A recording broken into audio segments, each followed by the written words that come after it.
is that all of us were born into this world unprotected emotionally. We had no training on how to defend our emotions, to defend our feelings when someone would hurt us. And everybody walking around this earth has been hurt. Why? Because there's no knowledge or no teaching, for starting with children and up forward, on how to protect your emotions, on what to do when someone hurts your feelings, when someone is mean to you or abuses you or worse. And that's happened to all of us. So what happens in the human condition is, as children, we get our feelings hurt. We have to deal with bullies. Maybe mom and dad are crazy and do stuff, or you got a weirdo brother or sister, or the kids down the block, whatever. We've all experienced, being called names and shamed and bullies. And what was never explained to us is that is an energy, what we call here a low vibration or unhealthy energy. So these things that we're dealing with, emotions, thoughts, behaviors, all of these things are forms of energy. You never heard that before me. But what you also haven't heard is these experiences that we have growing up, these dark emotions, they're like putty. They stick to us. So when you go through something, an emotional upheaval or a trauma or something upsetting, that's an energy that sticks to you, an energy that sticks to what I call your energetic body. Again, under the law of duality, always two. So if you have something that's physical, you have an equivalent to it that's non-physical. You have a body, you have a soul, right? So if you have a physical body, you've got a soul, or you can call it an energy body. But this is where we store our feelings. This is where we store our emotions that are low vibration energies.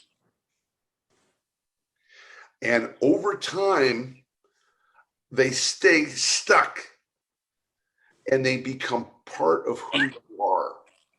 Haven't you seen, in movies and in documentaries, people who are happy and then something happens to them and then boom, their personalities change. They go from happy kids to sad kids, or from outgoing to ingoing, or normal to autistic.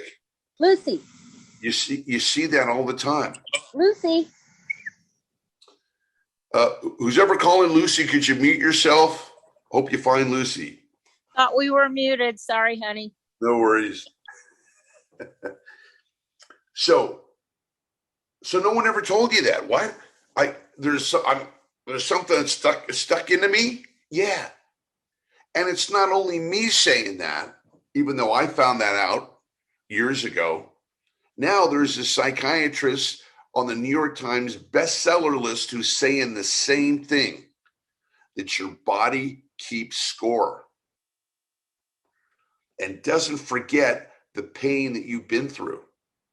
Now, as we continue moving forward in our lives, from childhood to adolescence to our teenage years, you notice as a teenager, stuff gets pretty heavy.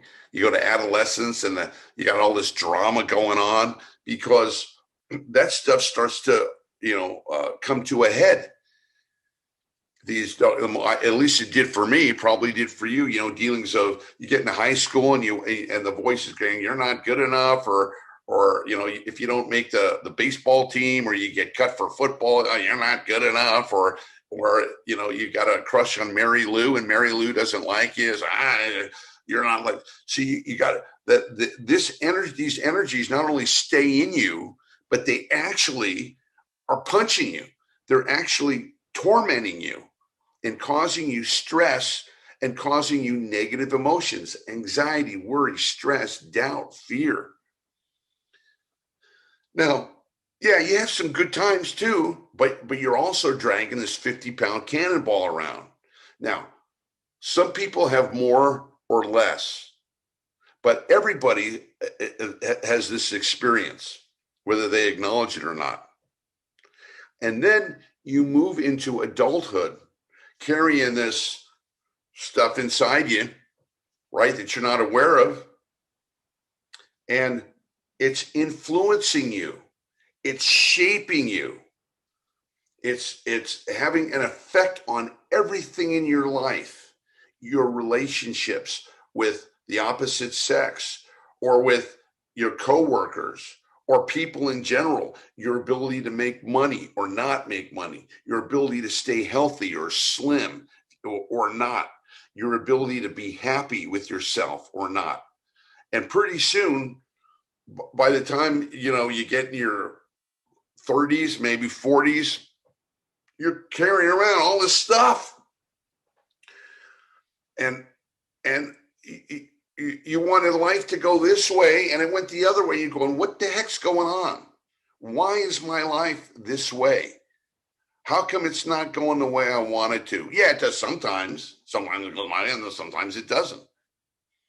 So you have this, what Shakespeare called these people walking around in quiet desperation, helpless, panicking, and having to deal with this anxiety and this stress going on. Now, that presents a unique problem. And that's why when people call me, they say, oh, Glenn's great at making change. Yeah, I am.